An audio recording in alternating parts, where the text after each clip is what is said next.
이모를 보였는가. 그녀는 오임을 듣고 여영 이별이 되었는가. 하나를 진 여성은 은하수가 막혔어도 1년 1부분 마음.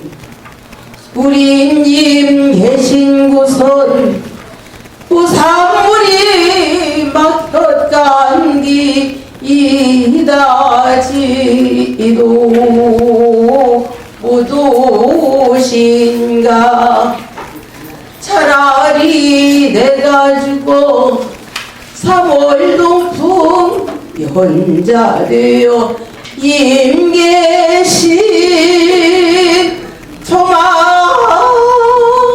끝에 지볼지고 내가 눈일 다가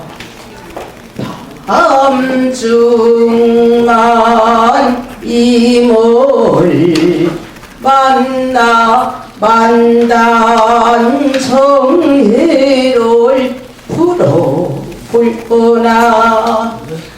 아이고 답답 일이야.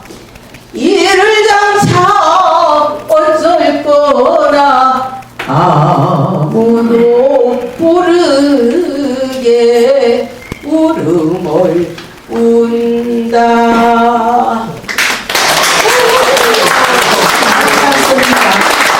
실력은 대단하십니다. 다시 한번 큰 박수로. 사실 판소리 다음에 우리 민주 서울역 광장 있죠. 민주투사 이남정 열사의 추모문화제를 진행하고 있는 블랙스완이라는 보컬 그룹이 있는데요. 그분들께서 리드싱어인 신보석 선생님께서 축가를 해 주실 예정으로 있었는데 개인적인 사정으로 좀 늦어지고 있다고. 차가 밀렸는지 아니면 여러 가지 사정이 있을 수 있겠죠. 그래서 이 축가는 도착하는 대로 상황에 따라서 들어보도록 하고요. 그럼 본 순서인 창립총회의 본 행사를 시작하도록 하겠습니다. 다소 좀 분위기가 다운되어 있는데요.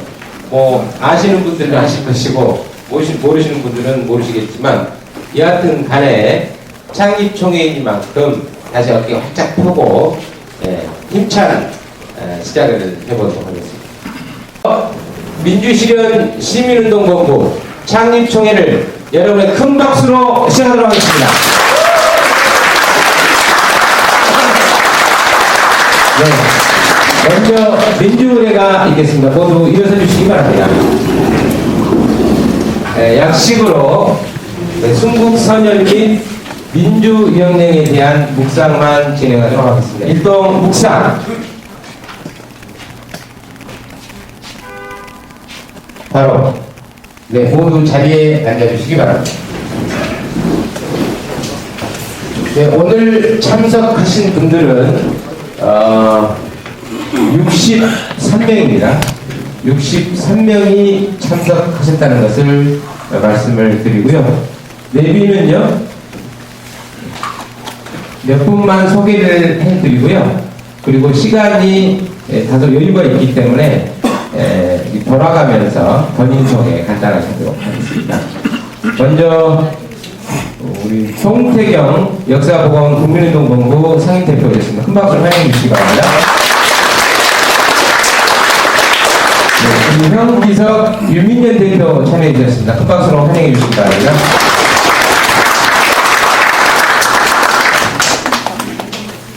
네, 그리고 윤재만 경북대학교 교수님 모셨는데요. 네, 큰 박수로 환영해 주시겠습니다. 그리고 그 옆에 또 계시는 우리 박시정 교수님 참여해 주셨습니다. 큰 박수 환영해 주시겠습니다. 네, 그리고 여러분 잘 알고 계시죠? 천안함 진실알림이 서프라이즈 신상철 대표하고 참여했습니다. 큰 박수로 환영해주시기 바랍니다.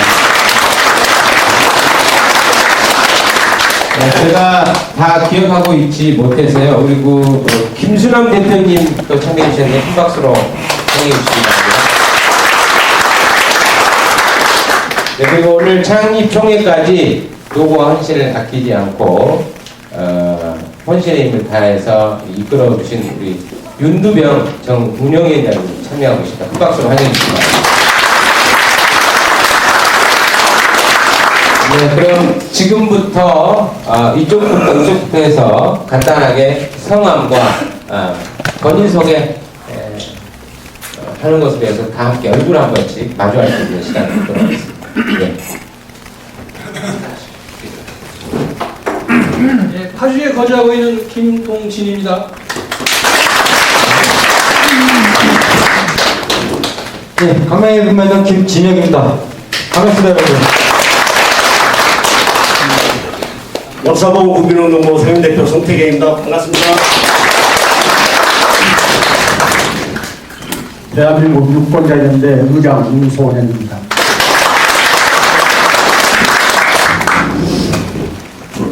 반갑습니다. 김나경입니다. 네, 반갑습니다. 송파에서 떡사업을 하고 있는 김현창입니다. 안녕하세요. 조현진이라고 합니다. 반갑습니다. 전철규입니다. 반갑습니다.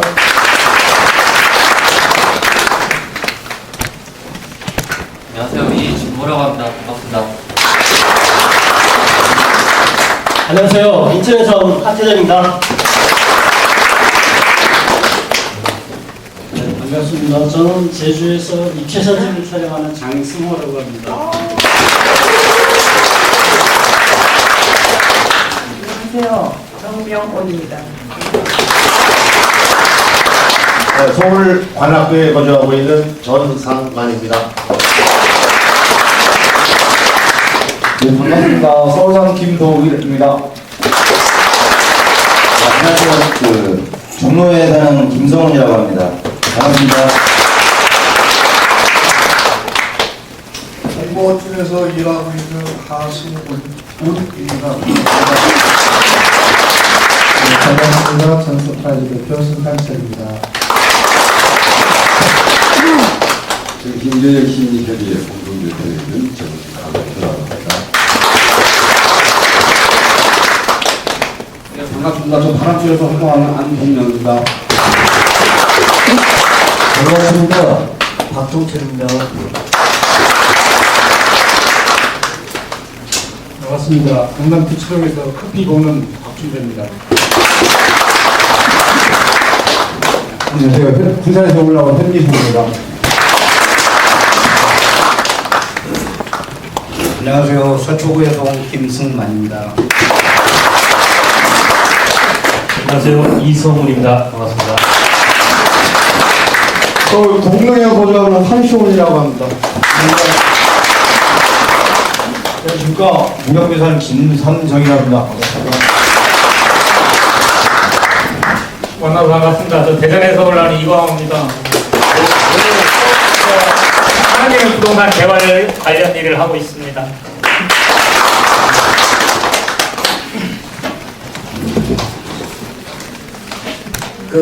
이름만 들어도 이명박이나 박정희 딸내미 초풍을 우리 민족 연방제 통일 추진의 대표의장 김수남입니다.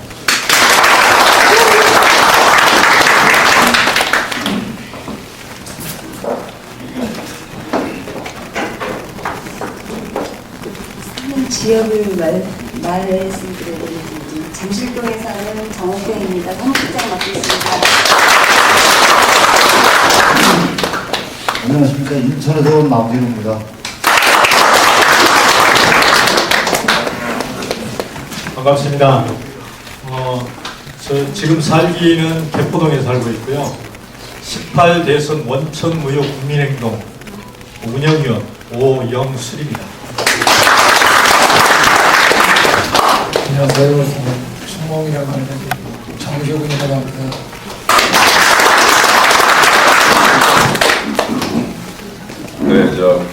도시에 살고 있는 박시종입니다. 반갑습니다.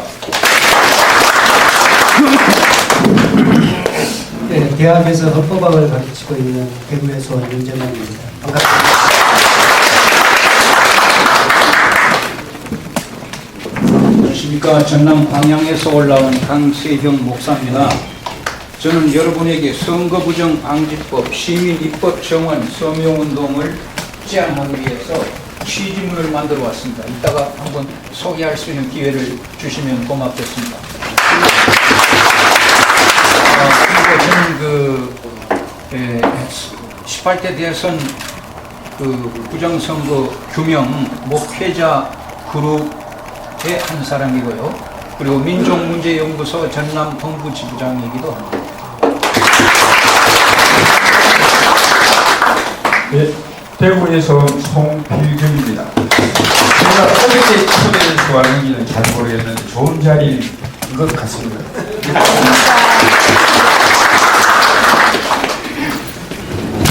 안녕하십니까.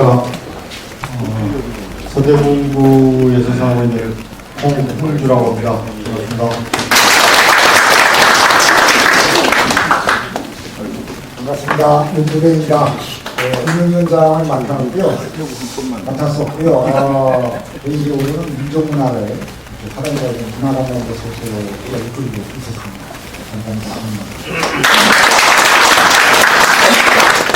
네, 반갑습니다. 고문자입니다. 네, 용덕동에서 온 예순내고요. 한글에 심한 사람 모임의 위원장을 맡고 있습니다. 안녕하세요. 저는 온유원에도 대차게 연을 날리는 여자 천안에서 초등학교 어린이들을 가르치고 있는 오세연이라고 합니다. 반갑습니다. 저는 18대 대선 소속민단 박선영이라고 합니다. 반갑습니다. 이재도입니다.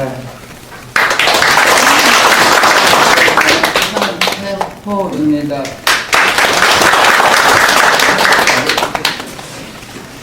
안녕하세요. 저는 김보라입니다. 민본의 실천이 엄청나게 실천되길 바랍니다. 안녕하십니까. 김국기입니다. 부탁드리겠습니다.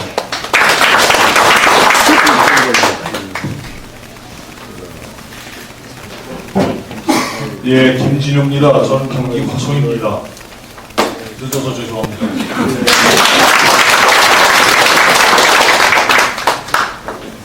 민본의 준비 과정을 알면서도 제 개인적인 역량 부족으로 기여를 별로 못해서 아주 대단히 죄송하게 생각합니다. 하지만 지금 우리가 처해 있는 이 상황은 민본이 앞장서고 중심이 된다고 하는 그런 계기가 오늘 마련됐으면 하는 그런 간절한 바람도 함께 가지고 있습니다. 반갑습니다. 네, 안녕하세요. 서울에 사는 최원종입니다. 그동안 사실 이 취임 과정에서 이런저런 좀 문제점이 있었지만 보다 발전된 성숙된 모습으로 거듭나기 위한 진통이라고 생각하시고 저 역시 혼신의 힘을 다해서 좋은 결과 많이 수 있도록 최선을 다하겠습니다.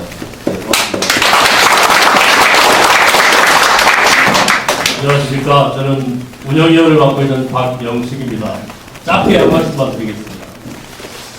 우연히 이런 생각이 들었습니다. 저희 민본이 오늘 3.1절이기도 하거니와 이게 분명 들었습니다. 생각이. 마치 우리 한반도 같습니다. 민본이 한반도다. 넘어지고 자빠지고 꼬꾸라지고 그래도 다시 일어서는 한반도. 반드시 다시 일어나야만 되는 한반도라고 이렇게 생각을 합니다. 감사합니다.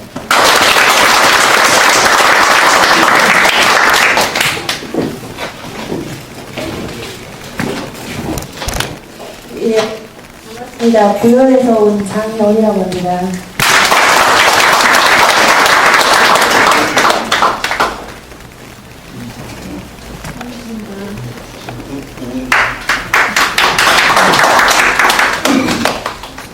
여기 촬영을 하시는 분 두 분 소개해 드리겠습니다. 안단테 사람이. 네, 안단테 사랑입니다. 우리가 주권을 찾기 위한 첫 시발점을 발을 내디뎠고요. 오늘 3일절인데 아침에 아이들이 텔레비를 틀어놨거든요. 근데 3일절이라고 기념식을 하는데 대한민국 대통령 박근혜 입장이십니다 라는 소리를 듣는 순간 또 아침부터 열이 받았습니다. 박근혜는 합법적인 대통령이 아님에도 불구하고 그냥 뭐 대통령 입장입니다도 아니고 텔레비에서 박근혜 우리나라 대한민국 대통령 박근혜라고 강조를 하더라고요. 그래서 텔레비를 탁 끄면서 3.1절인데 7일 이런 매국노 후손과 그리고 독재자의 딸이 대한민국 대통령이 된 것도 어처구니 없지만 언론에서 아주 자랑스럽게 이 대통령이라고 하는 소리를 안 들었으면 좋겠고요. 그리고 우리가 힘을 모아서 주권 지키기와 민주주의 실현이 저희 목적인데 멀고 험한 길입니다. 금방 이루어지지는 않겠지만 우리가 방법을 모색하고 저들과 기득권들인데 저는 이제 기득권이 뭐 매국노의 기득권들도 있겠지만 그 여타의 조그만 기득권들하고도 저희가 싸움을 해야 우리 주권을 찾을 수 있다고 봅니다. 많이들 힘내시고요. 그리고 힘들더라도 우리 똘똘 뭉쳐서 나갔으면 좋겠습니다. 감사합니다.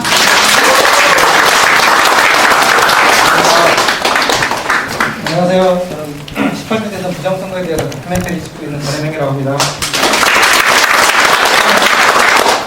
민본이 이제 출발하게 돼서 저도 뭐 기쁘고요. 꼭 민본이 우리나라 그 민주주의 회복하는데 꼭 큰 횃불이 됐으면 합니다. 수고하셨습니다. 네? 자기소개. 예, 반갑습니다. 축하합니다. 감사합니다. 이동희입니다.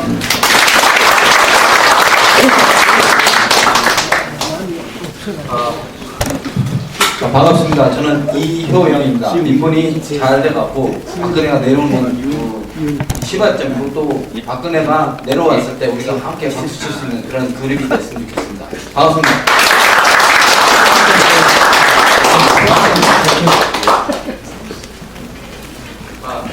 뉴스 300 그래도 굉장히 잘될 텐데. 오, 그래요? 이 단체들은 진짜 기도를 대한민국 권리가 이 단체에 달려있다고 해도 아니 아닌들 있습니다. 여기 참여하십니다. 그런 면에서 우리가 더 훌륭한 시간이고 앞으로 큰 기회를 가지고 지키겠습니다. 감사합니다.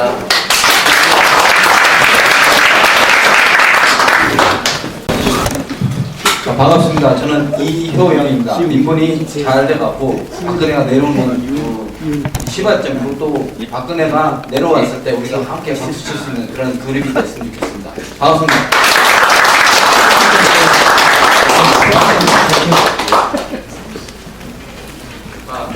뉴스 300 그래도 굉장히 잘될 텐데. 오, 그래요?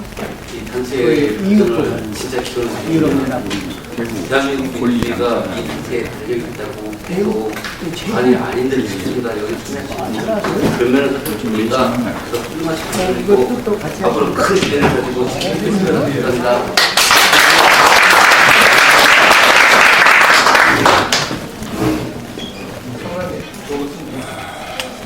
네, 그 방금 말씀하신 분은 뉴스 300의 대표이시고요. 그리고 현장에서 여러분들 자주 만나볼 수 있는데요. 조승용 대표입니다. 그 닉네임은 중국분이라고 여러분 잘 아실 것 같아요. 저는 사회를 많이 본다고 해서 제 닉네임이 사회주의자 이유현입니다. 반갑습니다. 네, 이어서 우리 조금 전에도 소개 말씀이 있었지만 윤두병 전 운영위원장님 모시고 격려의 말씀을 듣도록 하겠습니다. 힘찬 박수로 다시 한번 환영했습니다.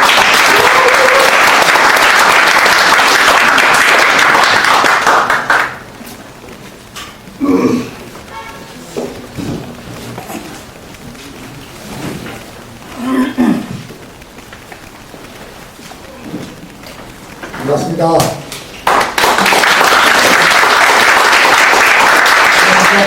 발표식 때 이렇게 어떤 분들이 계시는데요.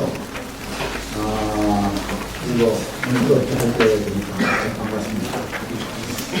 그동안 제가 창립대를 진행하는 준비하는 과정에서 발표식 위에 많은 회의를 하는 과정에서 제가 그 경험을 얘기했다 보면 옛날에 제가 이렇게 조직을 꾸리고 했던 거와 단순합니다. 간단하게 이제 제가 정과를 조금 설명을 드리면서 역시 대북에서 보여진 내용들 중에서 의아하게 생각하시는 분들이 있을까 생각이 들면 잘 안 들려요? 네. 이 모임 자체가 페이스북에서 주로 활동을 하시고 뜻을 공유하는 사람들이 모여가지고 저도 처음으로 사람들과 함께 이렇게 함께 회의도 하고 준비도 하고 이렇게 좋은 준비를 해왔습니다. 근데 이미 저도 세대 차이를 많이 느껴가지고 참 대단한 열기를 갖고 하고 그 열기에 미쳐 못 따라가고 거기에 보조를 제대로 해주지 못한 부분이 있어서 좀 더 많은 사람들이 오늘 참석을 해서 몇백 명 이상 올 수 있는 그런 모임이었음에도 불구하고 길에 못 미치는 그런 회원들이 참석한 것에 대해서 여러분들한테 죄송하고 약간 사과를 드리고요. 저는 이제 개인적으로 이 단체가 정말 이 시점에서 우리 사회에서 정말 필요한 몰들이었어 있고 조직이 될 수 있겠다. 또 그렇게 해야 한다라고 하는 믿음을 가지고 시작을 했습니다. 제가 외국을 여행을 해보면은 가장 비슷해 전 세계에서 가장 비슷한 나라가 있다가 그게 어디냐 한국이다. 왜 비슷했냐? 북한은 전 세계 가장 가난한 나라가 전 세계에서 가장 힘센 나라한테 큰 소리죠. 남한은 어떻게 해서 그 세계 경제에 아주 그 대륙에 가까운 정도로 위치에 올라왔음에도 불구하고 남나라에 기회가 살고 또 처단되어야 할 친파들 다시 말하면 매국노들이 정권을 잡고 또 권력을 유지하고 그러면서도 이렇게 이해 없이 이렇게 저 나라가 유지되고 있는 것을 자기들은 이해할 수 없다 이런 얘기를 해서 상당히 저는 부끄러웠던 경험이 있습니다. 대한민국에 숱한 시민단체가 있습니다. 여러분도 아시다시피. 그리고 정당도 있습니다. 그런데 진실로 민의를 반영하는 정당을 조성하고요. 또 진실로 민의를 대변하는 시민단체에도 잘 보이지 않습니다. 그런 상태에서 민주를 실현하겠다고 하는 여러분들이 모였습니다. 저는 이것이 굉장히 역사적으로 중요한 의미를 갖고 있고 이 단체의 발전이 한국 사회의 새로운 희망으로 되어질 것이라고 믿습니다. 어렵고 힘들게 시작하지만 여기 계신 분만이라도 향후에 서로 자발적으로 구경하는 입장이 아니고 자발적으로 참여를 하고 고민하고 이렇게 해서 단합된 모습으로 우리가 민주를 실천하는 것, 민주를 실현하는 것이 어떻게 가능할 것인가에 대한 고민하는 그런 계기가 되기를 간절히 바랍니다. 오늘로서 이제 제가 지난번 발표식 때 얘기했듯이 저는 임시의 운영위원장을 맡았고 오늘로서 제가 자리를 내어놓고 여기서 뽑혀지는 사람이 향후에 빈보를 이끄는 대표가 되고 운영위원장이 되어서 아마 이 단체가 한국 사회에 대중들한테 희망을 보여주는 단체가 만들어질 수 있을 것이라고 저는 믿습니다. 어쨌건 반갑고요. 여러분 참석해 주셔서 대단히 감사합니다. 여기까지 잠깐 줄이도록 하겠습니다.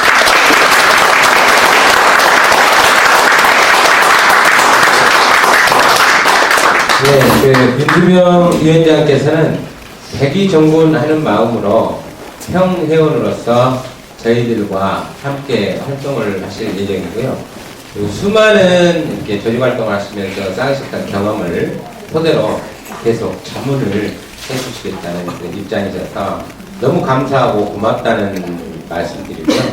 그 마음 담아서 다시 한번 감사의 큰 박수 부탁드립니다.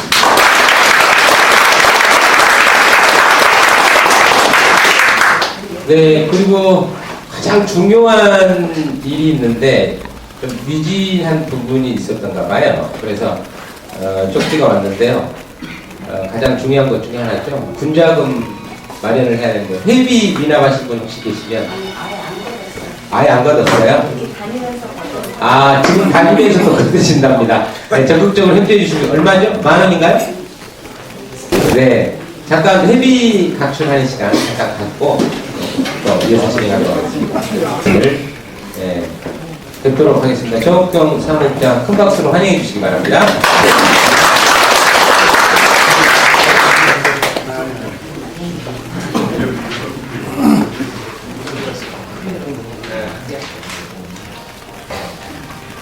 제가 앞에 나서서 발언하는 거 절대 하지 말라고 부탁을 드렸음에도 불구하고 죄송합니다. 저희 사무처장님이 계셔야 되는데 제가 대신 사무국장으로서 지금까지 작년부터 오늘 있을 때까지 말씀을 드리겠습니다.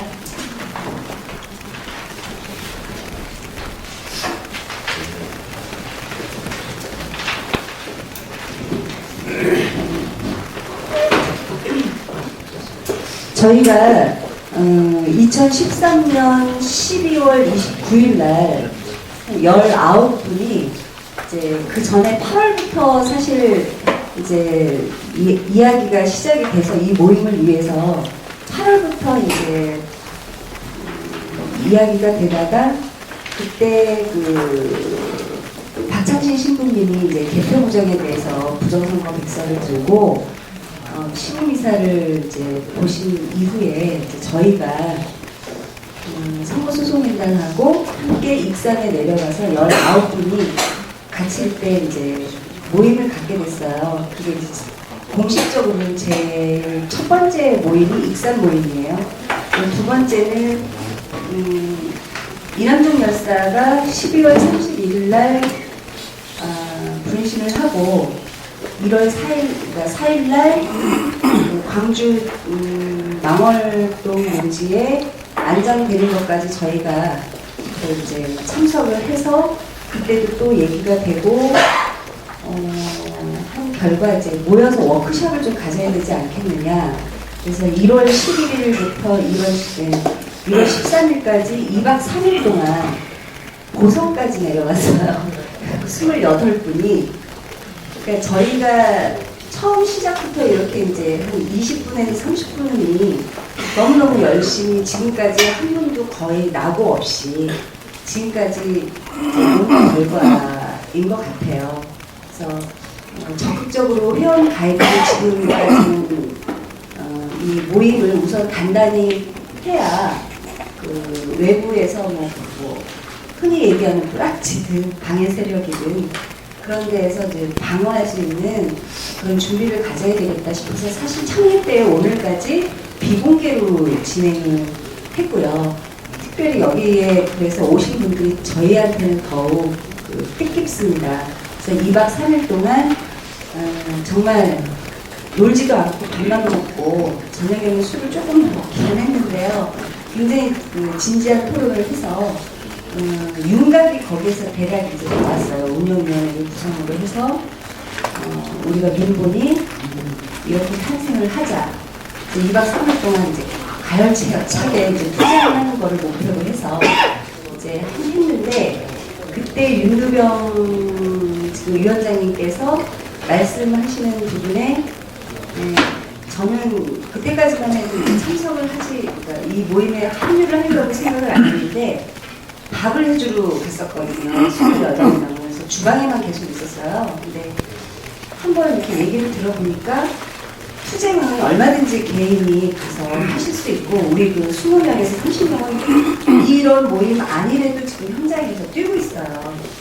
근데 꼭 이 모임을 가져야 되는 이유에 대해서 이제 말씀을 하시는데 결국은 국민들의 의식 수준 개혁, 교육, 문화사업, 그리고 또 더 나아가서 통일까지 쭉 말씀을 하시는데 제가 거기서 감동을 받아서 합류를 해서 지금 사무국장까지 왔습니다. 제 개인적인 얘기를 드려서 죄송하고요.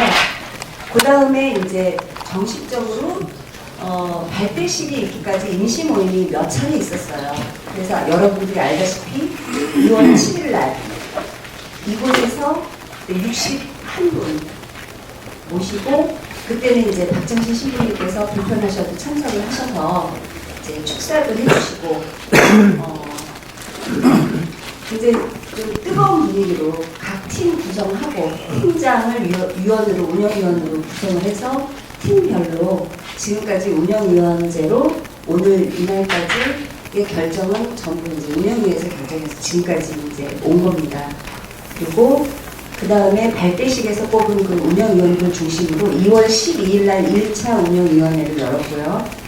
2월 13일 날 그 발대식 때 나왔던 그 정관에 대한 이제 수정 부분의 의견이 굉장히 좀 뜨거워서 송태경님, 박시준님, 그리고 하승원님 하고 운영위원들 몇 분에서 7명이 정관 소위를 이제 만들어서 이 정관이 나오기까지 5차례, 6차례 모여서 굉장히 그 짧은 기간 동안 바쁘신데도 불구하고 전문적인 이제 의견을 내셔서 정관이 완성이 됐습니다.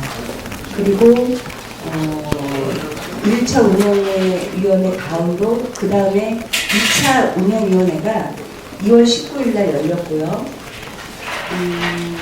2차, 3차, 4차 이거는 이제 의미가 없습니다.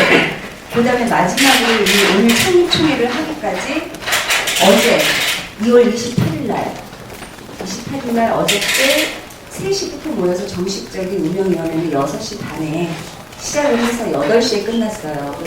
근데 이제 그 와중에 어제와 그저께 사이에 모임을 하다 보니까 약간의 그 불협화음이 있었던 부분에서 오늘 창립총회까지 좀 둘이 연기를 하느냐 마느냐 가지고 이제 운영위원님들이 고생을 하시다가 밤 8시에 그래도 이제 우리 기다리시는 분들과의 약속, 신뢰 이거는 우리가 지키면서 내부적인 문제는 몇 분이서 해결하는 걸로 그렇게 해서 오늘 조금 아까도 윤두경 위원장님께서 말씀하신 부분이 이해는 조금 안 되셨겠지만 이게 2월 7일 발대식과 오늘 3월 1일 총회를 하는 그 기간이 굉장히 정관 완성까지 굉장히 촉박했어요.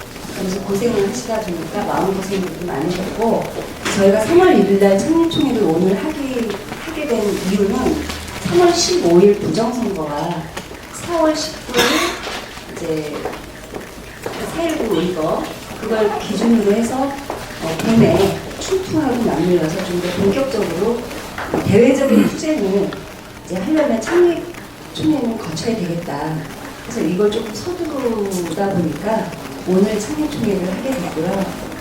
앞으로 부족한 부분은 많지만 오늘 참석하신 열의대로 저희 민본에 아까 어느 분이 너무 말씀을 많이 하셨는데 좋은 말씀을 하셨는데 저희 민본이 우리여야만 되는 거는 없고 다른 타 단체 유민연이라든가 뭐 유권소라든가 현재 시국회의에 참석하는 촛불 누리꾼이고 현장에서 열심히 뛰시는 분들과 항상 연대를 해서 박근혜 퇴진과 이명박 처단을 위해서 현장에서 노력할 것임을 약속드리니까 많이 도와주시기 바랍니다.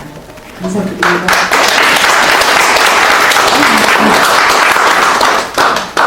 네, 이 활동을 하다 보니까 우리가 우연찮게 대한민국의 잔다르크를 만났습니다.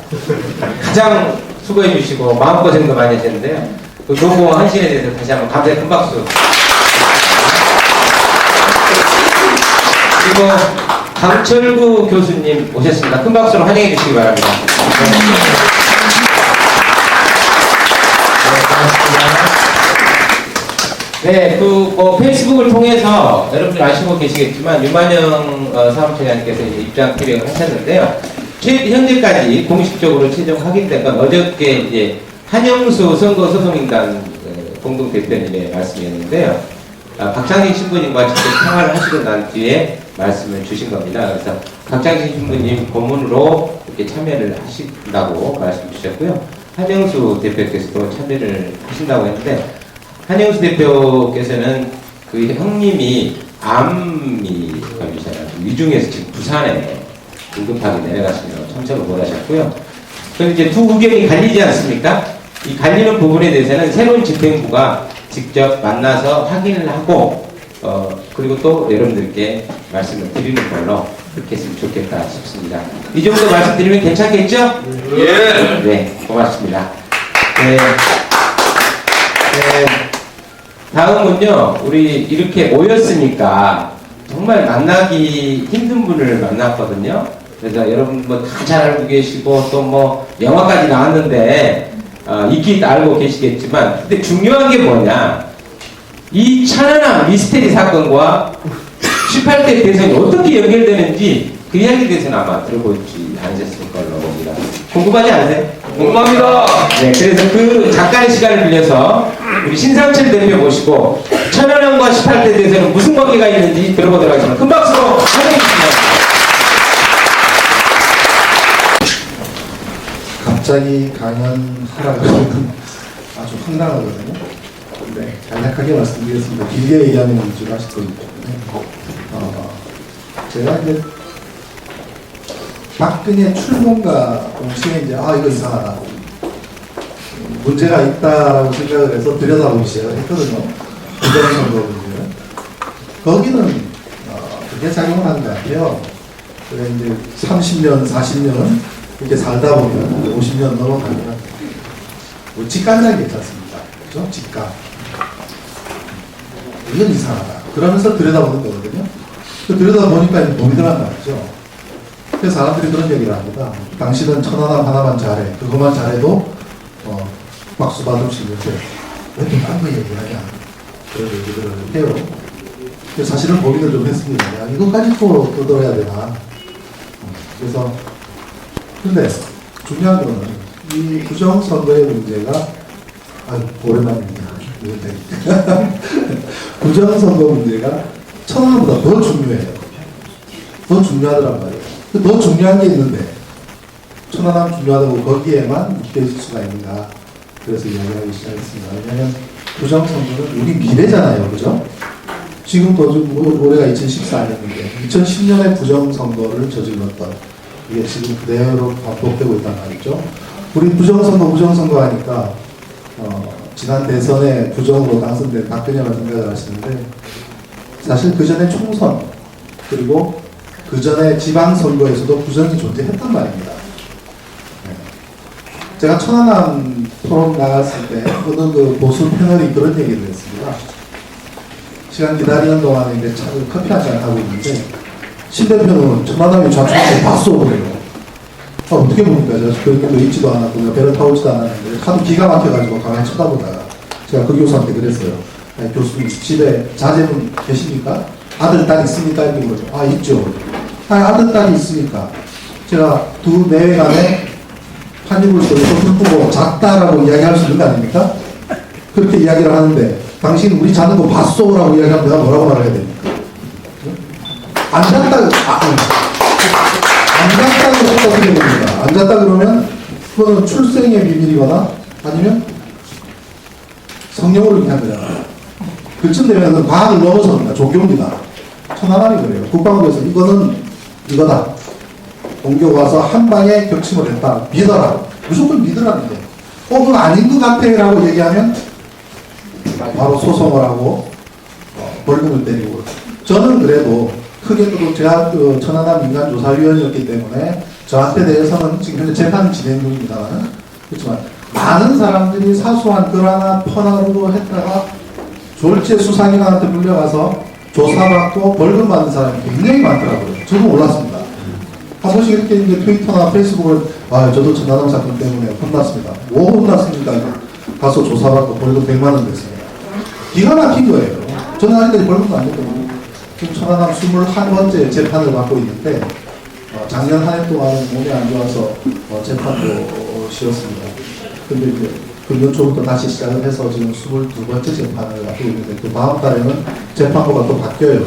1년에만 한 번씩 바뀝니다. 지금 4번째 바뀌는 거예요. 그래서 앞으로 1년 더 가야 될 것 같습니다. 그래서 이 재판 가게 된 것도 제가 군에 대해서 명예를 훼손했다라는 그런 부분인데 사실은 처음에 제가 국방부 장관을 고발을 했었습니다. 이건 이상하다. 다시 권한 남용을 했고 이건 옳지 않은 조작을 했기 때문에 제가 국방부 장관을 고발을 했더니 검찰에서 기각을 시켜요. 그래서 이 사건은 언론도 다 입다물고 있고 조중동이 입다물면 국민의 70%가 모르지 않습니까? 그리고 심지어 한겨레, 오마이, 또 경향신문까지도 입을 닫으니까 모른 척 하니까 국민의 90%가 모릅니다. 지금 천안함 사건에 대해서 보도를 하고 있는 유일한 매체가 미디어 오늘만 보도를 하고 있거든요.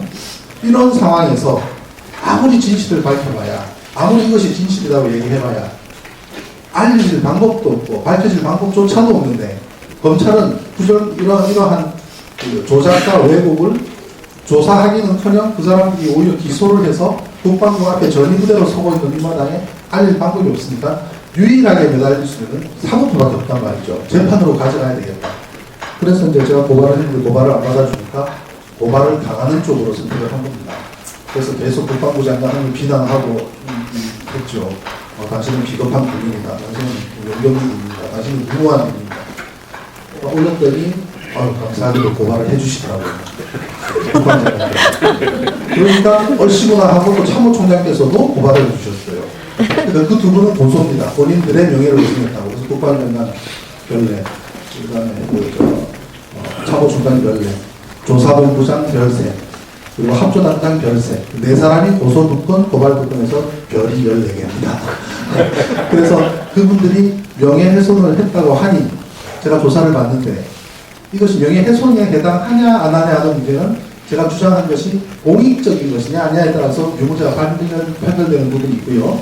또 하나는 과연 저 사람이 주장을 한 게 사실에 근거한 거냐 거짓에 근거한 거냐.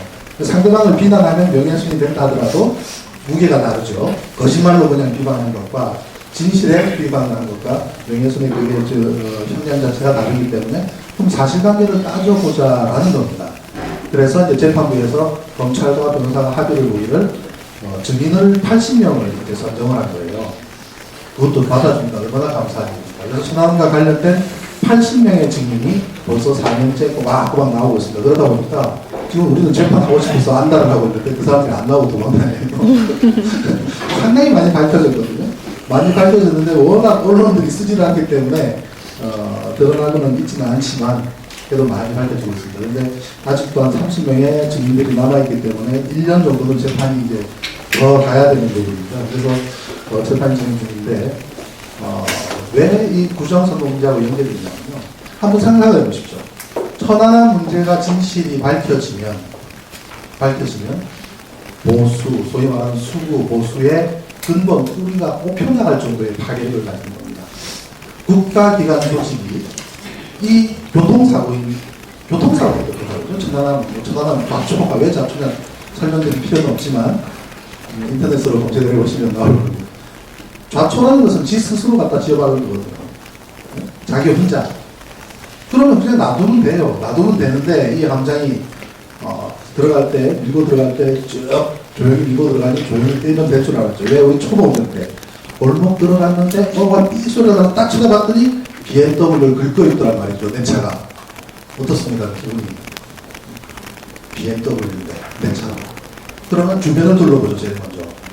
아무도 없다. 많이 뒤로 빼죠. 그죠? 그 심리가 있죠. 그래서 뒤로 빼가지고 골목을 빠져나가는데 아이고 저 뒤쪽에서 오던 들어가고 그에 부딪히면 좌초와 충돌을 같이 겪은 겁니다. 우리 일상생활에서는 있을 수가 있습니다. 천안함이 그랬단 말이에요. 그날 밤에 당직 쓴 사람은 해군 대위, 목포해안대학을 졸업해서 채 2년도 안 되는 경력. 자동차 운전으로 치면은 운전면허 딴지 한 달도 채 되지 않은 겁니다. 그 정도 되는, 그러니까 상선의 경험도 한 번도 없이 졸업하자마자 쏘이 달고 군에 가서, 군대 가면은 계속 배 타는 거 아니거든요. 배도 탔다 육상공부 했다가 이렇게 하는데, 그래서 1000원 정도 되는 1200톤 배를 밤에 야간에 운전을 한다? 무슨 짓이에요. 그 사람을 당직사관을 뒀다는 사실 자체만으로 한다는 징계를 받아야 됩니다. 그러니 수심이 낮은 줄도 모르고 가서 지어봐서 밀고 들어갔단 말이에요. 밀고 들어가니 겁이 나서 함장을 불렀을 겁니다. 99%. 그럼 함장이 올라가서 보니까 큰일 났죠. 배가 얹혀졌거든요. 그때는 본부에 자초했습니다 하고 보내주십시오 하고 기다리면 돼요. 사실은. 그럼 한 명도 안 죽습니다. 자초를 합니까? 낮은 데에 배가 어쩌다는 얘기잖아요. 그죠? 그러면은 기다리면은 물이 아무리 오르락 내리락 해도 배 갑판위를 넘어오지 않습니다. 백령도는 플러스 마이너스 2.5m밖에 안 되기 때문에 5m를 오르락 내리락 하기 때문에 물이 높아봤자 배 갑판 위에 올라왔다가 내려가는 정도인데, 그러면은 배우들은 갑판 위에 기다렸다가 배가 오면 타고 가서 이 앞에 들어가서 숙소 가서 바깥으로 자면 돼요. 한 명의 사상자가 나지도 않은 일을 이 함장은 배를 뺐습니다. 왜 뺐을까요?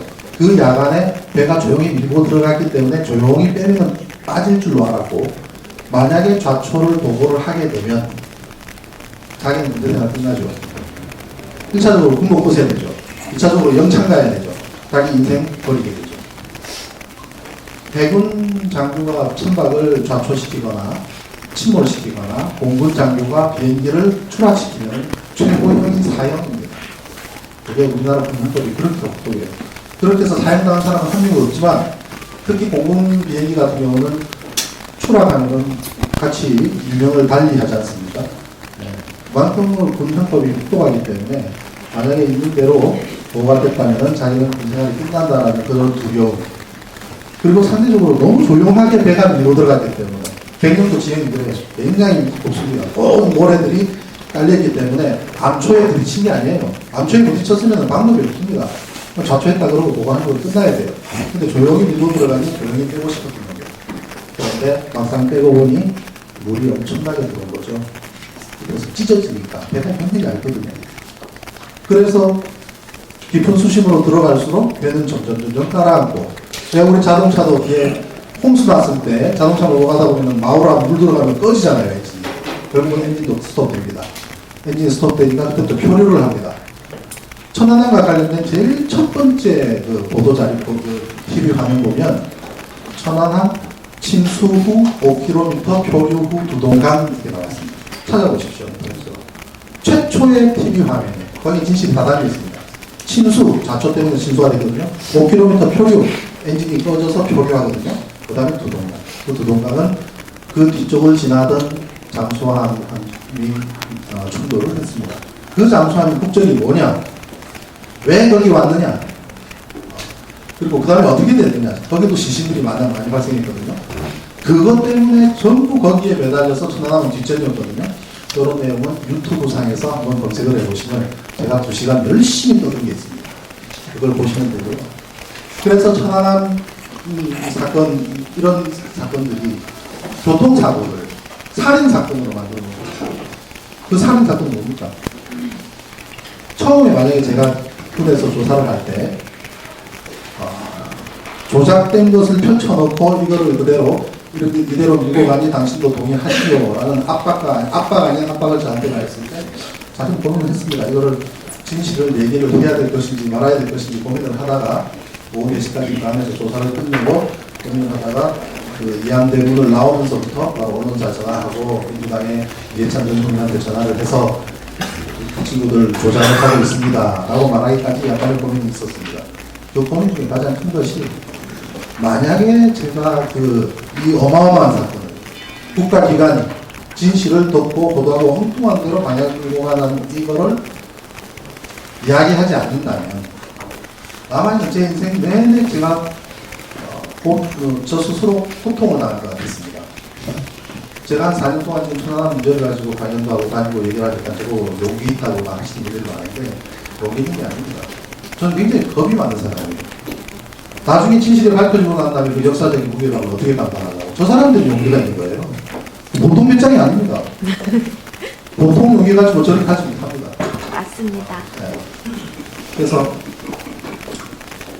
이러한 진실이 드러나게 되면 저 사람들은 살 곳을 있을 겁니다.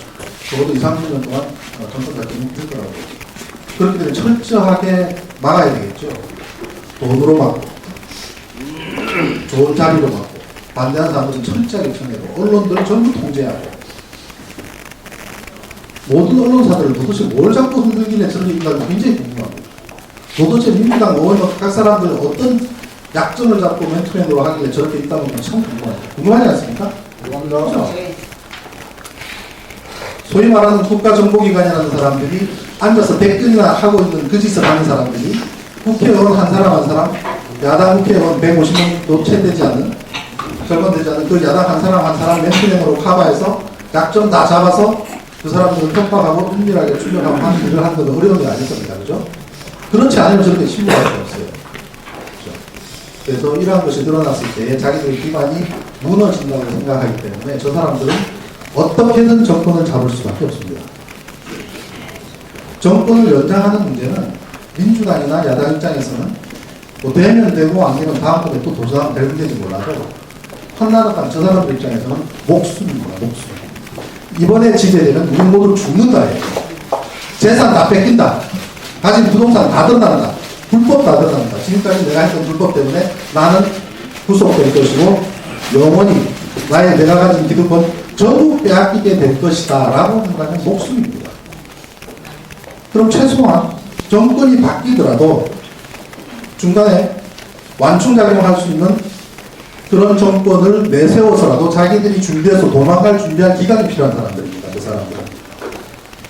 그렇기 때문에 지난 선거 때도 제가 글을 쓰면서 이 사람들은 역사상 최악의 부정선거를 저지를 것이다 라고 하고 있었어요. 그리고 그 근거 배경에는 2010년도에 서울시장 선거. 생각해 보십시오. 지금 서울시의 구가 몇 개인 줄 압니까? 25개입니다. 서울시에. 그죠? 거기에 구청장이 21명이 민주당 구청장입니다. 지금 현재도 2010년도에 압승을 거뒀기 때문에 아니 구청장 25석 중에 21구청장은 휩쓸었는데 서울시장이 진다? 이해가 되십니까? 안 돼요. 우리 역사적인 과거 자료를 전부 한번 훑어보십시오. 서울시에서 구청장 선거에서 승리한 정당이 서울시장 뺏긴 곳이 존재하는지 존재하지 않습니다. 없습니다. 왜 졌을까요? 왜 졌을까요? 구청장은 새누리당 구청장은 민주당을 찍었는데 서울시장을 오세훈을 찍었다? 그런 사람 있겠죠.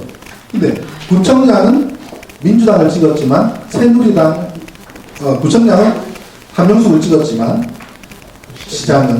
구청장은 안면 때문에 친척이기 때문에 한나라당을 찍어줄 수밖에 없는 사람들도 있겠죠. 그 사람이 더 많을 겁니다. 어떻든 그런 사람들은 똥똥된다고 봤을 때 절대로 질 수 없는 거입니다. 근데 왜 졌느냐? 밤 12시까지 구청장이 압승을 하고 서울시장 득표율도 압승을 할 때 민주당에서는 축제 분위기였습니다. 그 당시에 서울시청에 선거본부가 서울시청 인근에 나와 있었는데 한명숙 총리가 서울시장 후보가 이제 승리했다라고 마음 놓고 찬성하면서 12시까지 담소를 나누면서 그때 주제가 뭔지 아닙니까? 서울시 부시장을 누구를 둘까? 그거 논의하고 있었습니다. 밤 12시에. 그러다 새벽 1시쯤 돼서 이해찬 전 총리가 야 강남 어떻게 되나라고 체크해봐라. 그래서 강남에 전화를 했습니다. 저 사람들이 얼마나 영악한 줄 압니까? 수첩공주라 그러고 저 사람들 머리에 등도 없이 돈만 밝히는 사람으로 생각해서 아무것도 모르는 줄 알고 천만에 왔습니다. 얼마나 영악한지 압니까? 머리가 보통이 아닙니다.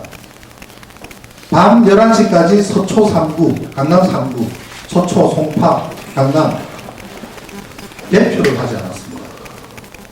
개표를. 무슨 이유인지 모르지만 서울에서 인구가 제일 많은 강남 3구를 개표를 안 한 거예요. 왜 안 하는지 아무도 모르죠. 그리고 모든 곳에서 개표가 일어나서 방송으로 나오는 것만 우리 화면 보기 바빴기 때문에 거기서 왜 안 하는지는 아무도 관심도 없었죠. 밤 10시 반, 11시쯤부터 서서히 개표를 시작합니다. 새벽 1시쯤 됐을 때는 개표가 10%, 20%도 안 됐을 건데 그래서 민주당에서는 압승 이미 게임은 끝났다라고 결론을 내리고 챙기던 과정에 강남 전화해보라고 한 거예요. 새벽 1시에. 강남에 전화를 했더니 전화를 받는 참관인이 한 명도 없었습니다. 2010년에 기가 막히지 않습니까? 거기에 참가한 민주당 참관인이 도대체 어디로 갔을까요? 이건 어마어마한 사건이잖아요. 제가 그럼 어떻게 하는지 압니까? 그래서 저는 부정을 눈으로 봤어요. 천안함은 당신 눈으로 봤어 안 그건 할 말 없지만 부정성은 제가 눈으로 봤던 거 아니죠.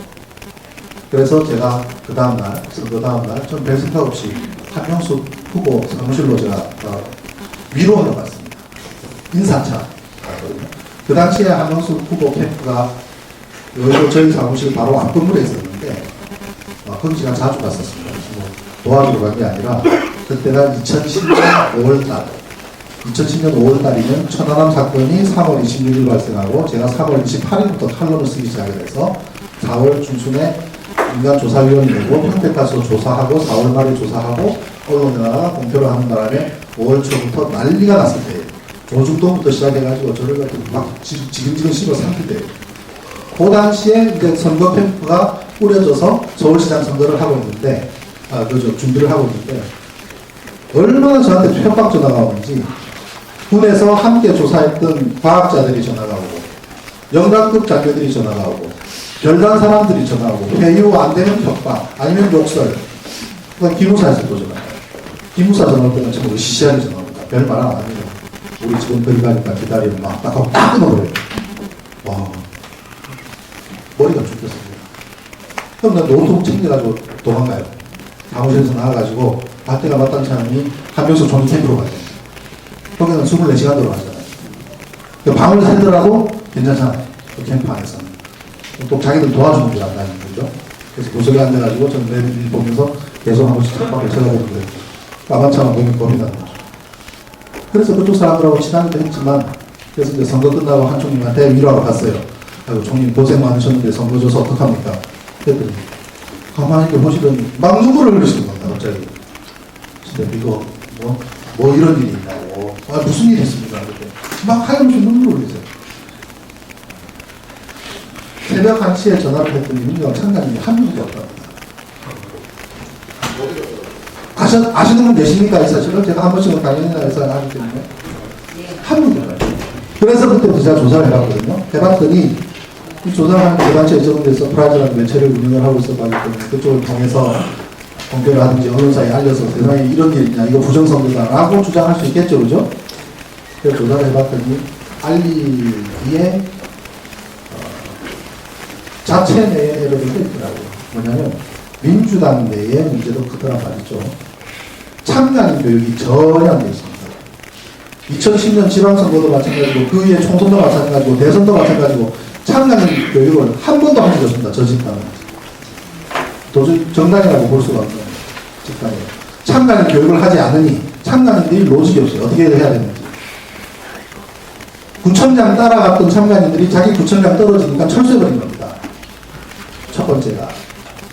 강남 3구는 구청장 선거 안 되잖아요. 그죠? 자기 구청장 떨어졌다고 함께 철수해버린 거예요. 서울시장 선거가 남아있는데 이런 미친 사람들이 있습니다. 그 사람들이 절반, 나머지 절반은 어떻게 된지 저도 모르겠습니다.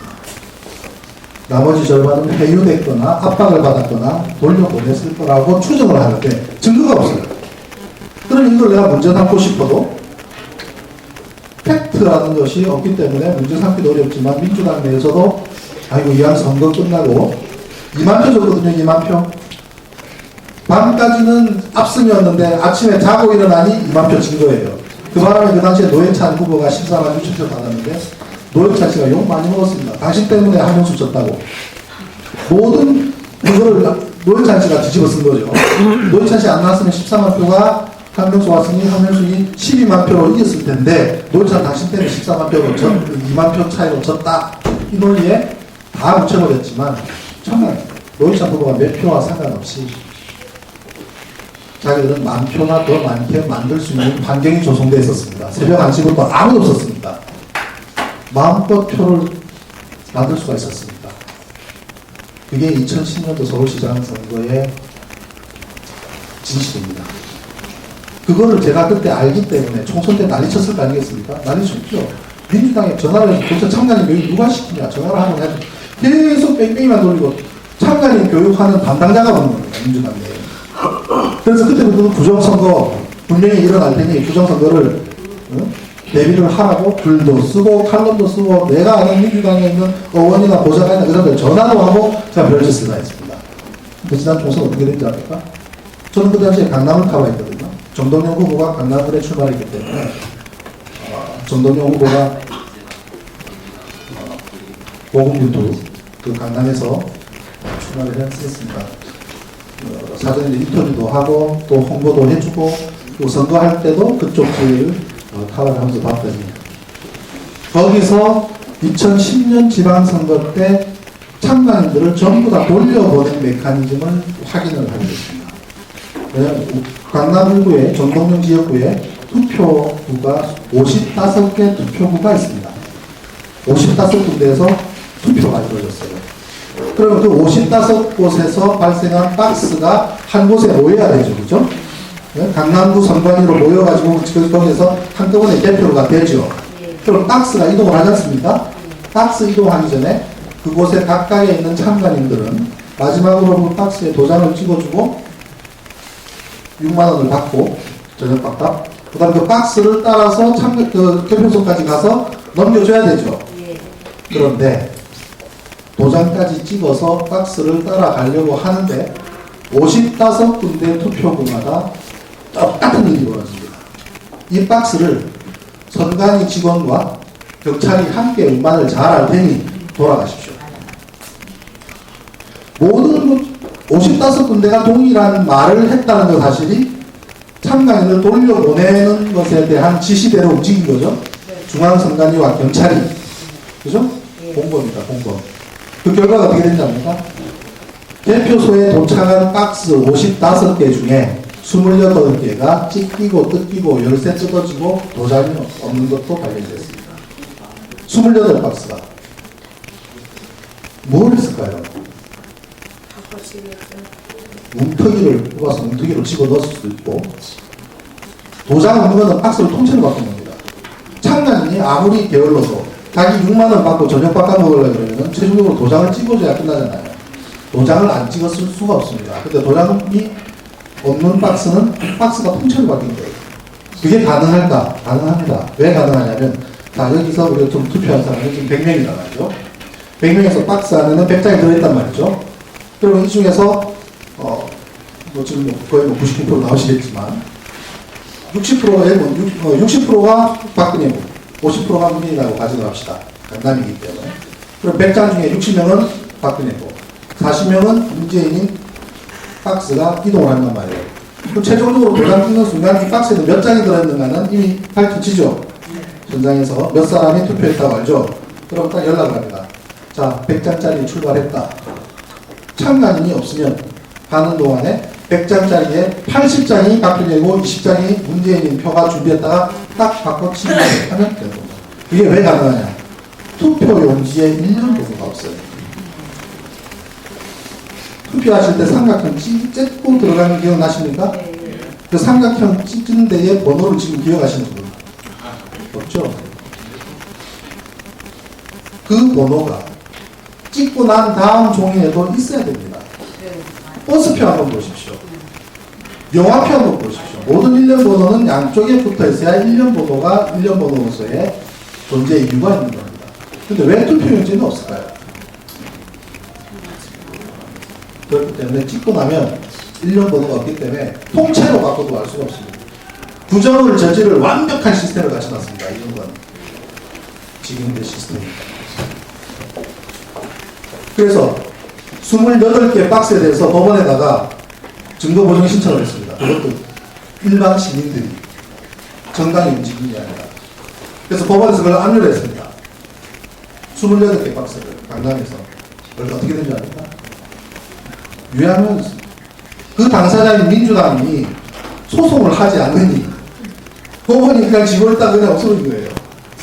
관장을 놓은 거 아닙니까? 그게 지난 총선입니다. 그래서 우리나라 갔더니 강남 을구뿐만 아니라 강남갑, 강남을, 부평, 구로, 부평 확인한 것만 6군데예요. 확인하지 못한 것까지 따지면 어떻게 될까요? 그게 어떤 영향을 미쳤느냐? 총선 때 출구조사를 보면 한나라당과 민주당이 똑같습니다. 137에서 131에서 147. 새누리도 131에서 147 똑같이 나왔어요. 통합진보당이 12에서 18. 그럼 출구조사에서는 12에서 18 이기는 구도였어요. 출구조사에서. 그럼 박빙 지역은 몇 군데냐? 33군데입니다. 박빙 33군데 가운데 민주당 우세 19, 새누리 우세 14. 그대로 된다면 거기서 5석 이기기 때문에 전체적으로 17석 내지 23석을 민주, 개혁, 진보 진영이 승리하는 구도가 지난 총선이었습니다. 결과는 뒤집어졌습니다. 박빙 지역 33군데 중에서 민주당은 4개밖에 못 찾습니다. 29개를 뺏깁니다. 강남 을구처럼 28개에서 55개 중에 28개가 뜯기고 찢기고 열리고 하면서 표가 들어가는 결과는 100표가 이동을 하면 200표 차이 납니다. 그죠? 선거는 한 표가 이동을 하면 한 표가 많아지는 게 아니라 2표 차이 나요. 박빙 지역에서 100표, 200표, 300표는 100표 해보십시오. 얼마 안 됩니다. 우리 100만원 다발 그 정도밖에 안 되잖아요. 호주머니에 2, 300표 집어넣다가 집어넣어버리면 몰라요. 이쪽에서 빼버리면 몰라요. 밝힐 방법이 없어요. 그 결과로 총선 졌죠. 대선 때도 마찬가지죠. 모든 출구조사에서는 아니고로 나왔지만 YTN 출구조사 이겼죠. 그리고 박지원 핸드폰 보십시오. 그 민주당의 정보통 박지원 의원 핸드폰에 청와대 자체 조사조차도 문재인 앞 순위로 나오지 않습니까? 결국 졌습니다. 그래서 대선의 부정선거가 무엇인지 들여다보기 시작하는데 이 정도일 줄은 몰랐습니다. 이 정도일 줄은. 개표소에서 개표는 네 맘대로 해라. 우리가 알아서 방송사에 보내라. 그게 개표의 결과였습니다. 어느 개표소에서 7시에 개표를 시작해서 8시에 개표가 끝났다고 가정을 합시다. 그러면 8시에 끝났으면 중앙선관위에 8시 10분쯤 보낼 거 아니겠습니까? 그럼 중앙선관위에서 취합을 해서 8시 반쯤 방송사에 홍보를 하면 방송사에서 8시 반쯤 보도가 돼야죠. 전부 다 그렇게 알고 있었죠. 천만에. 7시에서 8시 사이에 카운트를 하고 있는데 방송에서는 이미 텔레비전 화면에 나온 거예요. 정동 여기서 개표를 하고 있는데 정동이 화면에 나오는데 정동으로 나오는 게 아닙니다. 구로 합산돼서 나오기 때문에 아무도 몰라요. 아무도 몰라요. 개표한 사람들은 개표하는데 정신이 팔려가지고 그 쳐다볼 시간도 없습니다. 어떻게 하느냐. 시간표별로 방송사에서 통보한 리스트를 조사를 해봤더니 정동에 있는 사람 수 1000명 중에 몇백 명이 박근혜 찍고 얼마가 문제를 찍었던 고스란히 그 데이터가 이미 개표도 끝난 전에 방송에 나가버린 거예요. 이게 전국의 한두 군데가 아닙니다. 수백 군데입니다. 그거를 집중적으로 데이터를 확보한 것이 우리 이민본의 처음 출범의 기틀을 잡았던 선거 소송입니다. 많은 분들이 또 환영하시죠. 그분들이 확보한 데이터, 그 기본 데이터를 가지고 분석하신 분들 만든 결과입니다. 그래서 소송을 했어요. 안 받아줘요. 아직까지 재판도 열리지 않습니다. 또 어떻게 됩니까? 이미 방송에 나가버렸으니 현장에서 발생한 초기 최초의 데이터를 뜯어고치는 웃기는 일이 벌어집니다. 그죠? 여기서는 가세 알리고 보니 100장인데 왜 방송에는 98장으로 보도가 돼버린 거예요. 이미. 그러면 나중에 조용히 이 100장이 적혀있는 이 표를 기억하는 사람도 아무도 없고 그거를 스캔 든 사람도 아무도 없고 카메라 찍는 사람도 아무도 없어요. 찍을 수도 없고. 그죠? 자기는 그냥 그래서 참관한 거로 끝나는 겁니다. 그런데 데이터는 잘못됐죠. 그러니까 나중에 표를 다시 뜯어고쳐서 숫자를 새로 적습니다. 그리고 도장을 새로 받습니다. 이거 하나가 완성이 되면 밑에 7명의 도장위원을 받아야 되는데 아니 끝나고 난 다음에 7사람 도장을 받고 그거를 팩스로 보내는 일이 뭐가 그렇게 어려운 일입니까? 그런데 거꾸로 뜯어서 고치다 보니 이 표가 원표가 엉망진창이 된 겁니다. 도장을 찍었다 말았다 뺐다가 사인했다 도장 찍었다 그러다가 도장을 새로 찍어야 되니 공무서 위조잖아요. 그죠? 근데 위원들 중에 여당의 우호적인 사람들한테는 도장 새로 받는 게 어렵지는 않겠죠. 근데 야당 성향의 사람이거나 법조계에 있는 사람한테 다시 들고 와서 도장 받으면 위조라는 거를 어떻게 설명을 해야 될까요? 그러니 도장을 팠습니다. 만들었어요, 이 사람들. 광주북구에는 이 개표상한표가 106장인데 75장은 A 도장이 찍히고 31장은 B 도장이 찍혔습니다. 그래서 도장을 면밀히 조사를 해봤더니 75장 도장이 오리지널 같고 31장 찍은 도장은 아리지널 같더란 말이죠. 그래서 제가 이거를 인터넷에 글을 올리고 그 다음에 뉴시스 기자를 콜해서 쭉 설명을 하고 선관위에다가 전화를 하고 그 도장의 당사자한테 전화를 했는데 도장의 당사자가 누구냐면 광주북구의 최인규 부장판사입니다.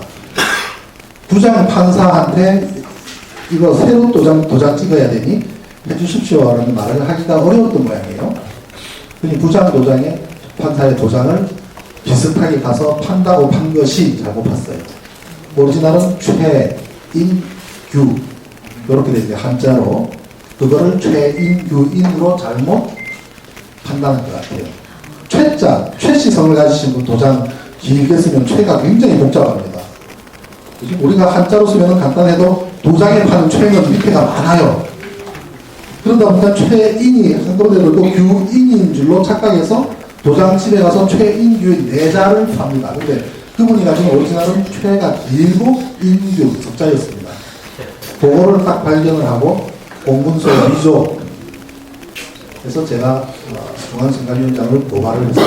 2월 4일날. 근데 고발할 수밖에 없었던 게 제가 천안함 하나만 해도 참 골차가 죽겠는데 제가 또 부정선거에 또 나서서 그러냐. 그것 때문에 절대 하기 싫었거든요. 그런데 이 사람들이 이 기계 있잖아요. 전자개표기. 이 기계 가지고 얼마나 장난을 쳤는지 박근혜 표에 문재인 표가 부지기수로 나오고 심지어 춘천 같은 경우는 광주나 전라남도, 전라북도는 이쪽 야권 성향이 강하기 때문에 아마 그렇게 못하겠지만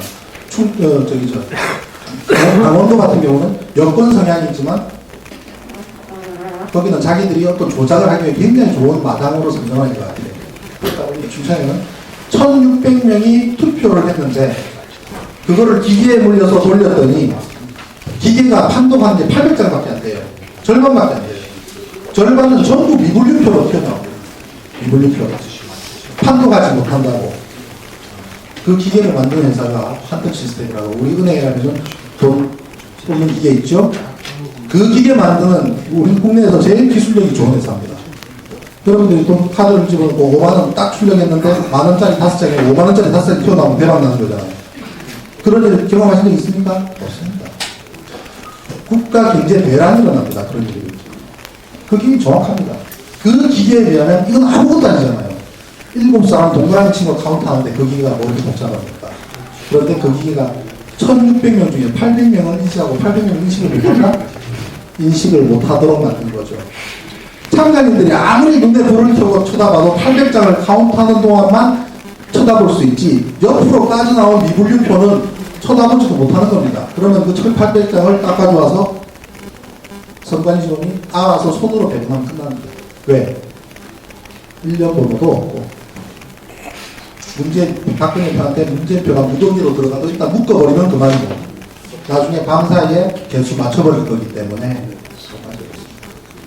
그래서 조사를 해봤더니 800장 가운데 카운트를 한 것이 박근혜가 60%고 문재인이 40%면 미분류표로 나온 것은 박근혜가 70%고 문재인이 30%밖에 안 됩니다.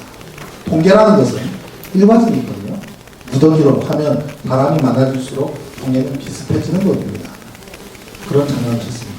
그래서 그 기계를 증거보존 신청을 하려고 하니 이 사람들이 어제 2월 말이므로 전량 폐기를 하겠다고 계획을 해서 계속 바꿔왔습니다. 그래서 2월 초에 저 기계를 증거보존을 해야 되는데 증거보존을 하려고 했더니 본안 소송이 존재해야만 증거보존이 가능하다고 해서 우리 선거소송인단에서 별도로 하고 있습니다만 그건 서울에다가 했고 저는 그래도 좀 정의로운 검사들이 지방으로 많이 쫓겨났기 때문에 전 창원지검에다가 고발을 했습니다. 그래서 2월 4일날 자원지검에다가 확실한 팩트, 도장을 조작한 그걸 가지고 고발을 하고 있습니다만 6월 말이 지나갔기 때문에 그동안에 수사도 하지 않고 참고인 조사도 고소인 고발인 조사도 하지 않고 가처분도 받아들이지 않기 때문에 제가 폐기가 되는가 되는지 모르겠습니다. 그게 폐기가 된다? 그런 상관없습니다. 왜? 결과가 나와 있습니다. 그 회사를 상대로 제가 소송을 제기하거나 아니면 관련들을 함부로 쓰진 않았습니다만 그 먹고 사는 회사이기 때문에 그 사람들한테 자기들이 진실을 얘기할 기회는 줘야 된다고 생각합니다. 줄 겁니다. 당신들 기회를 당신들이 입증해라. 입증하지 못하면 당신들은 망해야지. 투표용지 하나 카운트 못하는 기계 만든 회사가 어떻게 금융기관에 납품을 합니까? 말 안 되죠. 그래서 그 기계를 가져와서 딱 놓고 자 3,000장을 줄 테니 지금부터 돌려보자. 프로그램 어떤 프로그램이야 해서 우리 프로그래머들이 가서 검증을 하고 난 다음에 돌려보면 알 거 아닙니까? 한 장도 에러 날 수가 없습니다. 학교 선생님들 계십니까 혹시? 요즘 중고등학교 무슨 분들 계시네요. 중고등학교 전부 시험 채점을 기계로 합니다. 에러 안 합니다. 그 채점이 에러가 나면 어떤 일이 벌어지냐니까? 수능에서 1번 동그라미 쳤는데 2번으로 카운트해 보십시오. 교육부 불량입니다. 학부모들 가만히 있겠습니까? 우리 그 성과를 급한 우리 학부모들이. 수능보다 대선이 못합니까? 1600장 중에 절반을 읽지도 못하는 그 기계를도 부정인지 아닌지 모르고 있단 말이죠. 이런 짓을 저질러서라도 정권을 연장해야 되는 입장인 것은 저 사람들 패배하면 죽음이기 때문입니다. 이렇게 말도 안 되고 이렇게 유치하고 이렇게 천박하고 이렇게 나라의 국격을 떨어뜨리고 있는데도 저 사람들은 왜 단 한 사람도 이거는 아니잖아 라는 사람이 존재하지 않는가. 이상하지 않습니까? 그렇게 하지 않으면, 그렇게 부정을 하지 않으면, 그렇게 조작을 하지 않으면, 이렇게 불법 선거를 하지 않으면 자기한테 달린 빠지가 오지 않는다는 사실을 자꾸 다지게 돼요. 어떤 여론조사를 해봐도 자기들은 승리하지 못한 게 이미 5년 전, 6년 전 이야기입니다. 어떤 대한민국 여론조사도 자기들은 이길 수가 없습니다. 그렇기 때문에 부정을 하고 조작을 하지 않으면 절대 이길 수 없다는 게 내부에서 이미 연구가 되었고 부정을 저질러 주기를 바라는 분위기가 깔려있기 때문에 적어도 양심의 탐난 놈 아니면 말 못합니다. 이재용 같은 사람은 탐나는 사람이에요. 그 사람은 한 번씩 오는 소리 같은 거 하잖아요. 아주 가같은 사람입니다. 왜? 자기도 거기에 편승해서 자기도 온갖 덕을 다 보면서도 아닌 척 돌아서서 얘기하는 그 사람이 더 가증스러운 사람이에요. 아무 말 하지 못하는 그 사람들은 오히려 그래도 최소한의 일말의 양심이 남아있는 사람들이 부정을 하지 않으면 절대로 이길 수 없다고 생각하기 때문에 그래서 마무리하겠습니다. 이런 메커니즘이 아니면 존속할 수 없는 그 사람들은 계속 앞으로도 부정을 할 수밖에 없고 그 부정을 하기 위한 온갖 시스템이 완벽하게 갖춰져 있습니다. 정말 완벽하게 갖춰져 있습니다. 선관위직은 몇 사람 안 들이고 다 부정을 할 수 있는 거죠. 투표한 곳에서 개표하라. 앞으로 우리가 요구해야 될 부분이 있습니다. 카메라 끄는, 그죠? 투표한 곳에서 거기는 참관인도 있지 않습니까? 여당 참관, 야당 참관. 주민들까지 와서 축제 분위기 속에서 개표하라 이거죠. 그리고 카메라 들이대고 핸드폰으로 찍고 CCTV로 돌리고 그래봤자 3,000장이에요. 왜? 전국의 투표구가 14,300개 돼요. 3천만 명 투표했습니다. 3천만 명이 14,000군데로 분산되면 작게는 1,000 내지 3,000이에요. 3,000장 카운트 하는데 시간 얼마나 걸리겠습니까? 얼마 안 걸립니다. 100장으로 서는 묶음이에요. 투표한 곳에서 개표하면 되지. 왜 박스를 해서 도장 찍고 난리치고 이동까지 합니까? 독일이나 프랑스는 선거함, 투표함 박스를 이동하는 걸 불법화 시켜놨습니다. 우리 그걸 해야 됩니다. 우리가 나가서 투쟁하고 저 사람 5년 동안 임기 마치도록 내버려두지 않을 거죠, 그죠? 네.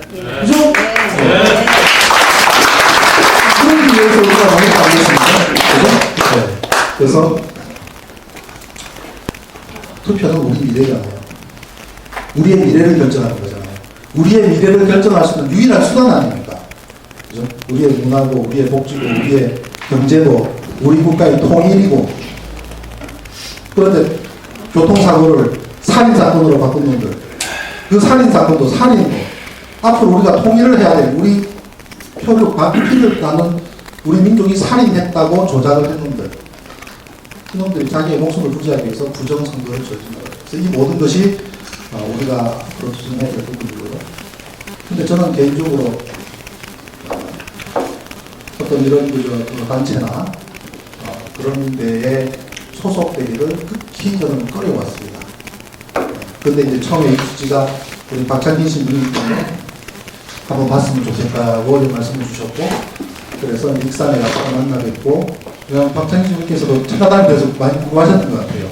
그렇기도 하지만 부정선거를 딱 기치를 들고 말씀을 하셨는데 기자들이 도대체 뭘 가지고 신부님 그러십니까? 모르니까 구체적으로 이 디테일에 들어가서 말씀하시기에 뭘 얘기할까 좀 궁금했던 모양입니다. 그래서 그 궁금증을 해소하실 겸해서 저를 불러주셔서 제가 조사한 내용들을 쭉 설명을 드렸더니 이제 이해가 된다라고 말씀하시더라고요. 그래서 제가 신부님한테 그랬습니다. 신부님께서는 이런 거 저런 거 부정이잖아. 그런 말씀하지 마십시오. 부정이야! 그렇게 하시고 더 궁금해? 유튜브로 찾아봐. 누구 강연을 들어봐. 그렇게 하셔도 충분합니다. 이 말씀드렸더니, 그런데 지금 우리 운동이 참 소중한 운동인데 우리 참여하는 그 많은 단체들이 의견도 분분하고 이렇게 흩어진 게 너무나 안타깝다라고 말씀하시고 거기서 또 동감입니다.